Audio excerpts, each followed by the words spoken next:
This is your World War III update. You know, despite the fact that it was pure orchestrated stagecraft in order to appease his disgruntled voting base, when Donald Trump dropped that F-bomb and did the epic walk-off today, I gotta say, I, for a split second, was a believer. But of course, it's purely a fabrication concocted in order to create the illusion that there's some kind of enmity between him and Netanyahu. The same thing that happened, if you recall, weeks in the run-up to the big grand decapitation offensive. They truly want people to believe. Get a load of this. Okay, I got a bridge to sell you here. They want people to believe that they just attempted to murder the entire Iranian leadership, and now all is well. We're friends again. Oh, peace shall be upon you, my sons. Well, here's the real deal. Here's what's going on. They're trying to rearm, and they're getting ready for the next rung up the escalation ladder. You remember yesterday when I talked about readiness fatigue, and I talked about punctuated escalation. Okay, so every time throughout this whole World War III saga, we see an increase in hostilities. That was True Promise 1, and then things ease off a bit. And then Israel does some more crazy shit, a increase in hostilities, things ease off a little bit. Then Israel decides, well, we're actually going to try to kill you all. And then True Promise 3, things, you know, kind of plateau a little bit. And then the United States, okay, we're sending in the stealth bombers, right? Things ease off a little bit. And then we're going to continue up this trajectory. This is time. This is intensity. The surge of hostilities increases every time we reach a new plateau, and it reaches a new height of escalation. This is the escalation ladder. It's more like an escalation mountain. Right there in the corner, that's day X. Okay? Now, what you're seeing happen around the world, and what nobody is talking about, is that Russia, China, Iran are all gathering data on the US military.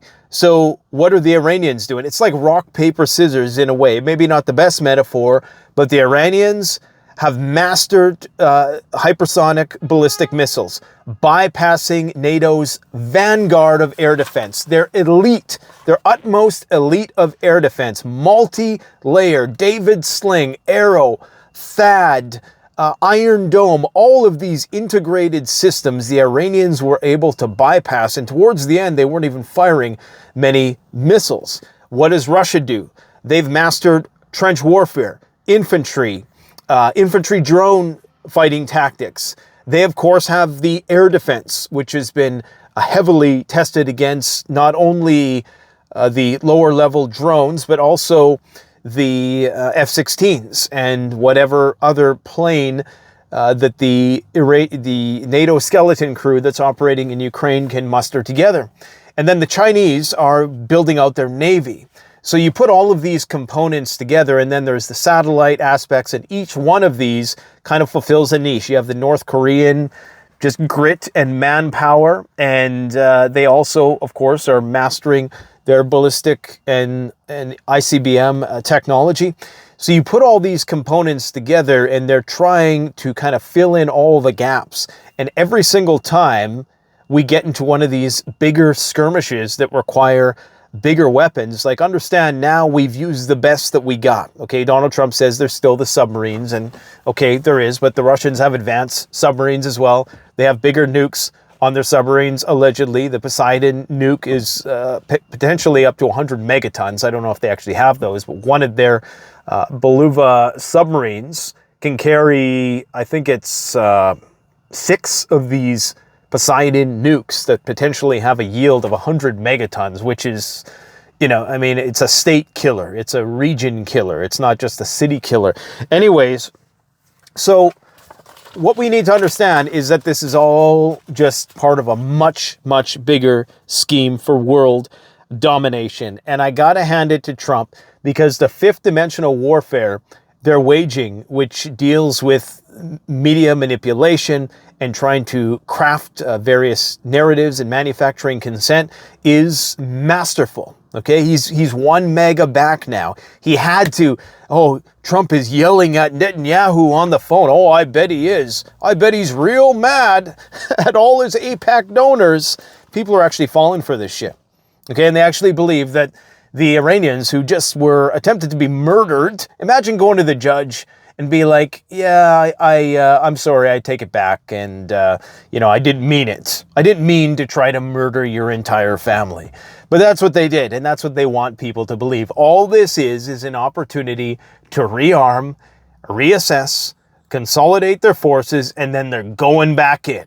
Mark my words, Trump has to play it up. He has to make it look real. And the Iranians are buying it hook, line, and sinker.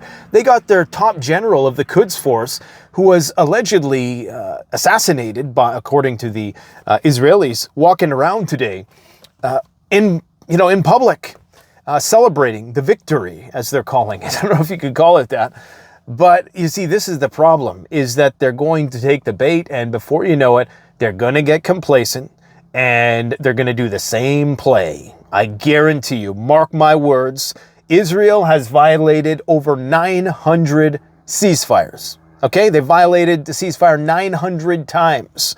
The ceasefires that they've had over the years. So there's no way this ceasefire is going to hold indefinitely. Now, that doesn't mean it's going to hold as long as they need it to hold. Okay, as long as they're getting their air defense systems replenished, which is what this is primarily about. As soon as their AD is replenished, as soon as all the strike carrier groups are in place, and as soon as all of CENTCOM is ready to go for a much bigger offensive, they're going to do it. Of course they're going to do it. Imagine that what we've just had to witness, and still believing a word these people say. My God, if people actually believe that, we're in a lot of trouble. Now, here's the real rub, all right? According to Pete Hegseth and Donald Trump, the nuclear enrichment facility underneath Fordow was completely obliterated. But was it obliterated, or was it just obfuscated? Apparently, according to multiple sources, the uranium enrichment is in fact intact, the centrifuges are operational, and the secret sites have not even been targeted. So why then are the Israelis now threatening today, and the Americans, they're saying, if you go near these sites, okay, if you, the Iranians, go near these sites in your own country, we are going to restart the war. That's what they said.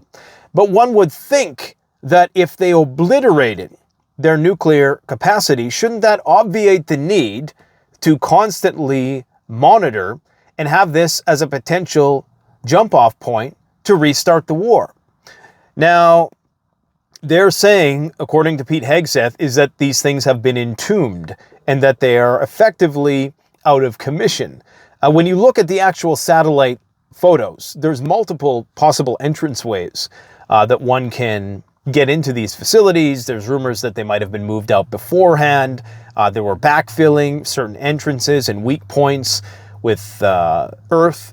So, the jury is still out. Regardless, all this is, guys, and just understand this, all this is an opportunity to buy more time.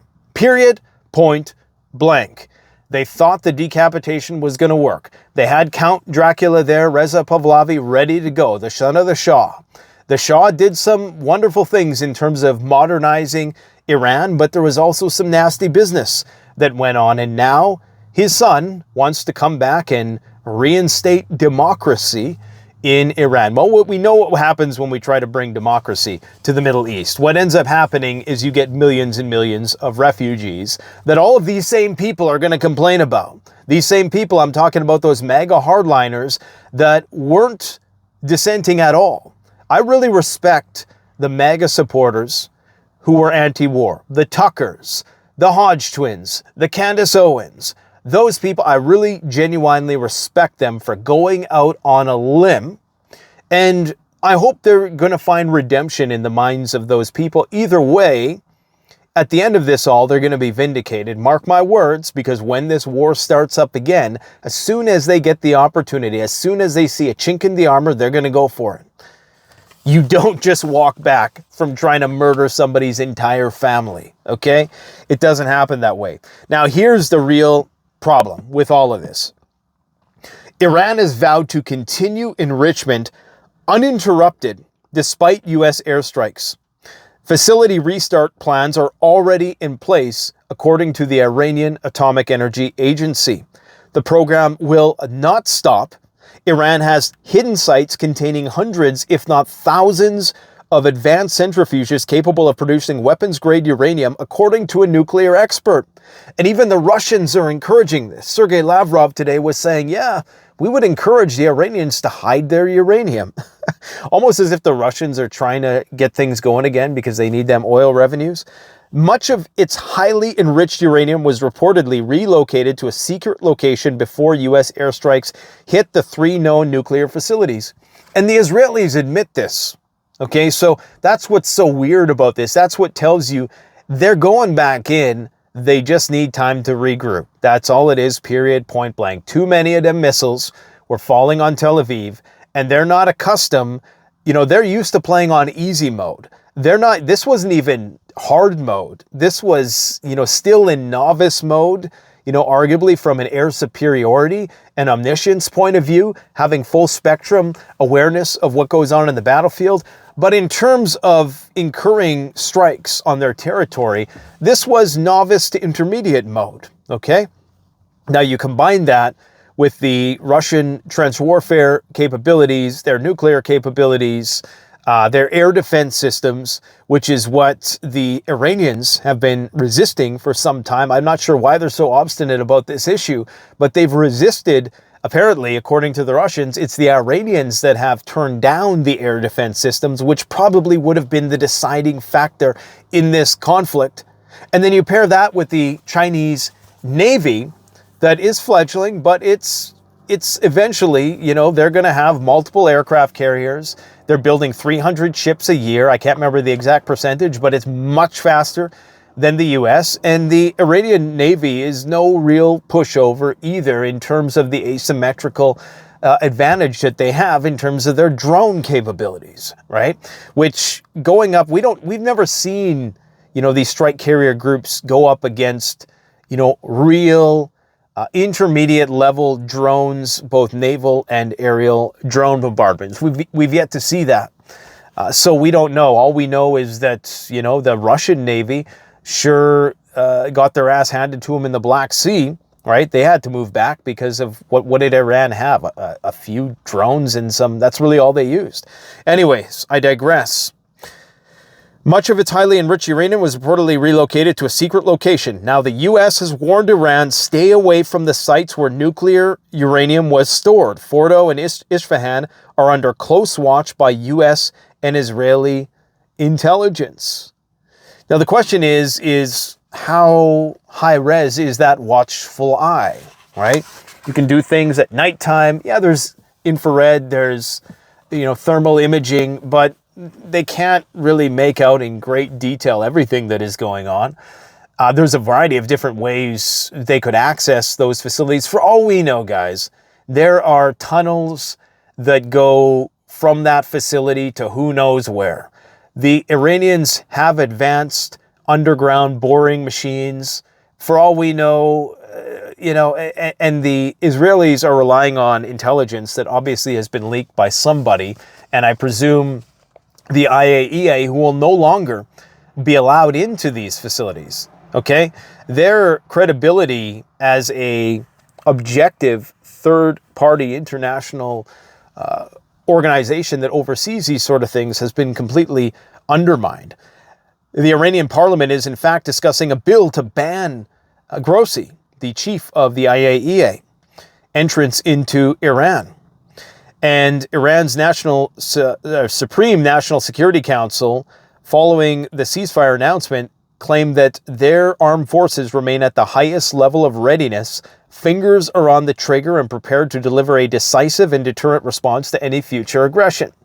Now, I will say that the Iranians, they got their ass rocked Okay, in terms of air superiority, it is undeniable that Israel had free reign over the skies. And this was evident in the flaccid response of the Iranians after the Americans took their stealth bombers and blew the shit out of the Fordow mountain. We don't know the true status of the underground facility, but telegraphing to Qatar that, hey, we're going to fire 7 of our shittiest missiles at your facility, so make sure everybody clears out, and we're not even going to fire them directly, probably at the military base. This is purely Pyrrhic in nature, but we need to have at least one hit, so let us, let it land it on the ground somewhere. That's a sign that Iran was most certainly struggling, and they need to regroup. They need to work on their air defense. And so the question is, are they going to have enough time? Now they're saying 1 to 2 months. It's down to 1 to 2 months that Iran can have nuclear weapons. And they're declaring that they're going to continue with their nuclear program. So how is it that there's a path to peace when we're right back where we started, if not much, much worse? Because now trust has been completely destroyed. Netanyahu says if anyone tries to revive the nuclear project, we will act with the same degree of force. According to the IDF chief of staff, he claims, we are at the conclusion of a significant chapter, but the campaign against Iran is not over. We are moving to a new phase based on the achievements gained in the current campaign. Former Israeli, I think it was the Prime Minister, Avigdor Lieberman, slams the ceasefire with Iran. A painful, bitter conclusion instead of an unconditional surrender. The world enters tough negotiations while Iran keeps enriching uranium, building missiles, and funding terror. Nothing has changed from their perspective. Obviously, this is an opportunity for them to try to smoke the Ayatollah out of his hole. That's what all of this is about, and bring us to the next leg of escalation. Remember, time, intensity, and every time we get to a new rung of the escalation ladder, things cool down for a bit, and then they surge a bit, and then they cool down and they surge, and then they cool down and they surge all the way up to day X. Punctuated escalation, folks. Most people think it's a straight line. It's never like that. There's always going to be those periods of reprieve. And that's what we're in right now. And every single time we go back into it, it gets scrappier and nastier. According to Abbas Araghchi, the foreign minister of the Islamic Republic, considered the return to the negotiating table conditional on the cessation of Israeli attacks and said the nuclear program continues. According to the New York Times, the strike set back Iran's... Damn that truck. The strike set back Iran's nuclear program by only a few months. I'm sure that that's the Mossad's truck they're backing up. They know I'm making a video. Hopefully it's not too disruptive on your end. U.S. report says the attack sealed off the entrances to 2 nuclear facilities, but did not collapse their underground buildings. Classified findings have indicated the report suggests that President Trump's earlier statement on the strike's success was overstated. No way. Trump exaggerated? Never. Wouldn't have thought it. Russian deputy foreign minister says little chance of reviving the nuclear deal. Sergei Ryabkov said there's no chance of reviving the nuclear deal, and Sergei Lavrov is saying you guys should probably hide that shit somewhere. And now Vladimir Putin is saying, hey, we can help you out with air defense. So it's going to be a race to get there before they get the S-400s, because that's the missing piece of the puzzle. That's what Russia and China need, because they know that this is the vanguard of the Israeli and American and NATO military being thrown at Iran right now. If you want to test something and you want to prepare yourself for the ultimate decapitation strike, all of this stuff is a trial run for Russia and probably China too. When they do these sorties, when they do these asymmetrical attacks, their main goal is to take out Russia and China. But Iran is a good training ground. So the Chinese and the Russians are looking at this as like, the Russians know they're not testing out they're not being tested against NATO's best stuff, right? NATO is holding back, probably because they want to keep some 0 days for when the real fight between Russia and NATO begins. And this is perhaps why they're so reluctant to provide Ukraine with more advanced systems, because they don't want Russian radars and their own algorithms to be tuned and dialed in to these higher, more advanced weapon systems. So the Russians and the Chinese have some purpose then in order to put their weapons into this battlefield and test them out. They have some incentive, was the word I was looking for. I haven't slept in weeks, guys. I'm very happy that this whole thing has given us some time. We can focus on more preparedness videos for a while. We have a lot of great stuff coming out. I've just been waiting to, for this stuff to kind of blow over, because everybody's been so transfixed on this issue that now we can get back to preparing for the next run up the escalation ladder. See, what happens every time is that everybody's like, nothing bad is ever going to happen again. And then they go from nothing bad is ever going to happen to freaking the hell out. And then, things kind of get normalized again. And nothing bad is ever going to happen again in my lifetime. Everything's going to be sunshine and rainbows from, oh my God, there's shit's in the van, oh my God. And then all of a sudden it's, oh, okay, it was just a false alarm. We can get back to just playing video games and watch, oh my God, oh shit. Right? That's what's going to happen. Every damn time. Early U.S. intel assessment suggests that the strikes on Iran did not destroy nuclear sites, blah, blah, blah. We already know. Core components of the country's nuclear program are still intact, and the program is likely only set back by months. The military strikes on 3 Iranian facilities last weekend failed to eliminate the core elements. Am I just repeating myself? Sometimes I write these things down 50 different ways to Sunday to make sure I'm concise. Centrifuges are largely intact. U.S. officials believe Iran maintains secret nuclear facilities that have not been targeted. As I indicated, Lavrov backs Iran hiding uranium stockpile, citing the IAEA security risks. Of course, the IAEA divulged all of the blueprints and the aspects of the underground nuclear facilities to their enemies who tried to kill them all. You really think they're going to let that fox in the henhouse again? I highly doubt it. Trump demands that Netanyahu halt strikes. Pure theater. Pure theater. Unabashed bullshit. Now that Shah guy is put on ice. He has to wait his turn. Nepotism will have its day, but not now in Iran. Now attention is turning back to the fact that Ukraine is bombing the shit out of Russia. Hundreds of drones descended on the nether regions of Russia today. And NATO is leaving the Ottawa Convention. This is actually old news. I mean, we've been talking about this stuff for a while, but now it's finally been officiated. Finland, Estonia, Latvia, and Lithuania, they're all going to start putting landmines on their borders. Now, if you're Russia, you got to think about this. They just tried to take out your nuclear bombers. They're mining their borders so you can't invade them. Because, of course, where is Russia going to want to go? They're going to want to get rid of the Baltics first. I mean, that's a low-hanging fruit. Maybe not Finland, but certainly the Baltics, right? And you also see them trying to build this Iron Dome system, which is going to weaponize space. And for all we know, put nuclear weapons in space. We are entering such a dangerous period of time. Russia's being surrounded.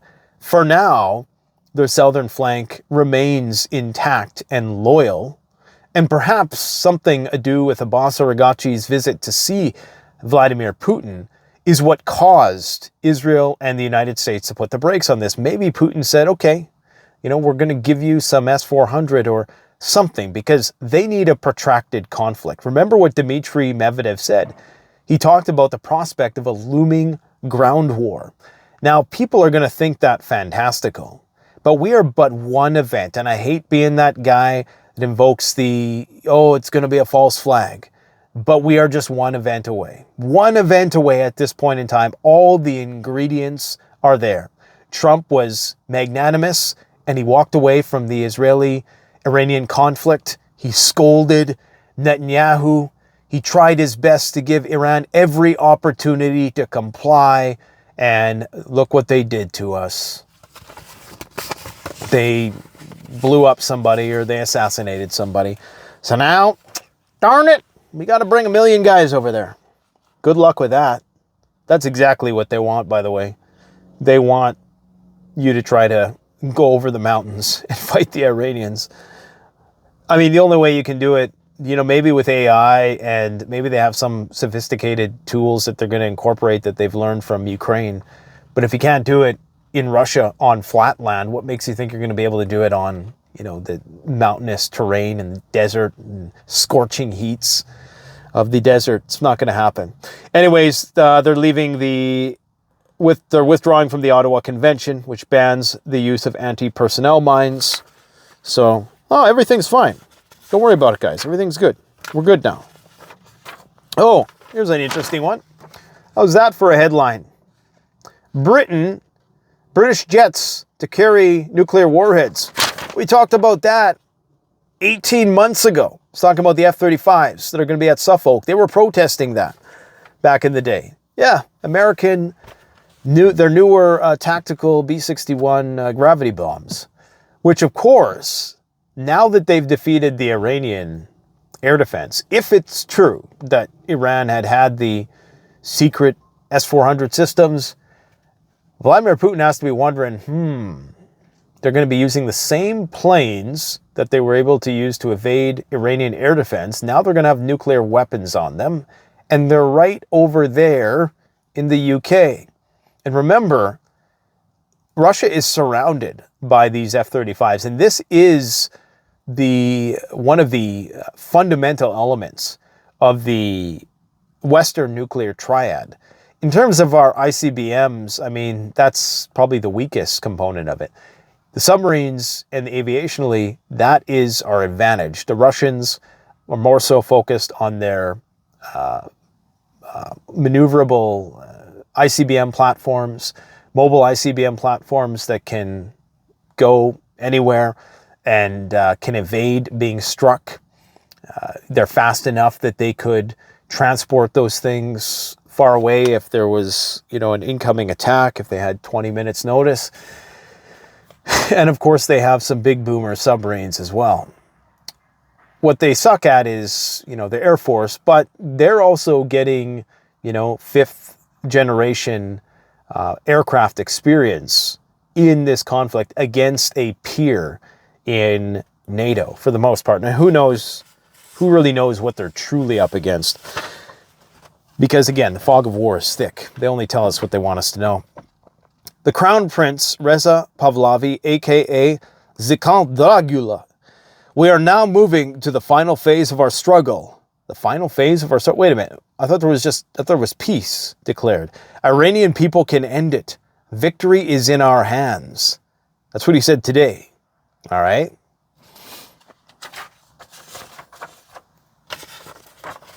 Even the name of the campaign, Rising Lion, is a throwback to the resurrection of the monarchy and the Shah. So it's all about regime change. Don't believe this shit when they're saying, it's not about regime change and it's about nuclear weapons. You know what? I suspect that even if Iran has nuclear weapons, now they're going to play a game of chicken with Iran. Because now they're going to think that Iran is too scared to use said nuclear weapons. I suspect that. Because look at how close they're dancing on the fault lines with the Russians, who have 5,000 nukes, whose nuclear submarines, for all we know, are on the east and west coast of North America at any given time. And look at how close they're dancing around that minefield. Now, just imagine you only have maybe a handful of these, maybe one or two. Is that really going to intimidate these guys? Would they be willing to sacrifice Tel Aviv and Haifa? You really think they care about the people in Israel? They're just, I don't think they do. I think it's mostly just human shields. And they're there for the purpose of being tripwires to eventually, take out whoever they need to take out. It's purely a NATO foothold in CENTCOM in order to fulfill their imperialist ambitions. Yeah, I can't believe a word. I'm sorry, guys. I can't believe a word that Trump says. When he says China can now continue to purchase oil from Iran. Hopefully they will be purchasing plenty from the U.S. We got the greatest oil. My Trump impression is frickin' terrible. I apologize. It was my great honor to make this happen. Okay, wait a minute. Record stop. Scratch. Something's wrong with that, isn't it? Something seems way too good to be true. If it seems too good to be true, it is. You seriously think that at a time when Pete Hegseth has openly stated that China is our biggest enemy? Oh yeah. You can just start buying oil from the guys we just tried to kill, and you can have your economy jump-started by the gang that we just tried to murk. Yeah, we're cool now. For no particular reason, we're cool now. Oh man, people will believe anything, I tell you. You don't need fifth generation warfare nowadays. Like, you don't have to try. The only thing that Trump had to assuage was his dissident voices amidst MAGA, like Owens and Tucker. And I still think there's going to be elements of that group who are suspicious from this point forward. And you're slowly starting to see a lot of those people move towards the left a little bit, especially Candace Owens, with respect to her take on Palestine, which I totally agree with, by the way. I'm in 100% agreement about that. And a lot of things that she talks about. You're starting to see this alignment, and this always happens during wars. And that's not what they want. Okay, so Trump interdicted that process real quick and put the kibosh on it because he knows if that spreads, it's big trouble. Now, Trump really doesn't care, though. That's what you need to understand. At the end of the day, this is his last term. J.D. Vance will be able to dissociate himself from whatever Trump does wrong in this presidency because people are fickle. They have a short-term memory. And J.D. Vance has a lot of life left in his battery bank. So, But, so for the time being, I'm glad that the Israelis and the Iranians at least get a break. And at least, for the time being, even though it is just an excuse to rearm and do it all again at a greater degree of intensity, let's just enjoy summer for a few weeks until shit hits the fan again, okay? But don't be surprised. Don't be that guy who's surprised. And this is why you gotta love preppers. You gotta love preppers because we're not the ones like freaking out when this shit goes down. We expect it. It's everybody else. You're talking about World War III. I've been talking about World War III for, 3-4 years now? And that's because I treat it as a continuous process, not an event. All of a sudden, people are talking about World War III over Israel and Iran. Why? The amount of nukes and the places that they would use those nukes are regionally bound. It would never be Mad Max here unless the Russians and the Chinese got involved, which we knew there was very low risk of that ever happening. What you should be worried about is the Russians. And yeah, ultimately, the Chinese, when they shift their focus back, and the Chinese, if we do get ensnared in this war in the Middle East, some more, in a committed sort of way, they're going to seize on that opportunity. They're going to make their move sooner or later. So, some people, you'll just never be able to disabuse them of the notion that their government genuinely cares about them and that they have a plan for when the shit hits the fan. They don't. So I just feel like a weight has been lifted off my shoulders in the past 24 hours. Even though it's pure theater, it's like, okay, we can breathe a sigh of relief. We can catch our breath. We can catch our bearings. We can get our ducks in a row. And we can seize upon this opportunity to do that, the work that requires a little bit more commitment, that long-term planning, right? Those big projects, which reminds me, there's a prepping channel that I have to do a cameo in, and I think it's Rogue Preparedness. She wants me to talk about my biggest mistake on the homestead. Boy, I've made a lot of mistakes. I have made a lot of mistakes. There's a lot of things I would do different, and I've only been at it for like a year. So stay tuned for that. We're going to go and foul her channel with my presence. I'm going to use a whole lot of cuss words for you guys who don't like cuss words. For all you guys who don't like cuss words, who are also Trump supporters, you know, why is it okay when he does it, not me? I thought that was pretty badass. I got to say, watching Trump drop an F-bomb, as scripted as it was, I mean, that one's going to be in some good memes. I hope they use that as a soundbite in some audio tracks. I'm looking forward to that. Anyways, I'm just rambling now, guys. Go prepare. Check out the Canadian Prepper YouTube channel. I will be uploading a video right around the time that this one gets released. And it's all about World War III survival preps. Kind of entry-level stuff, but still very important. Stay tuned. Thanks for watching.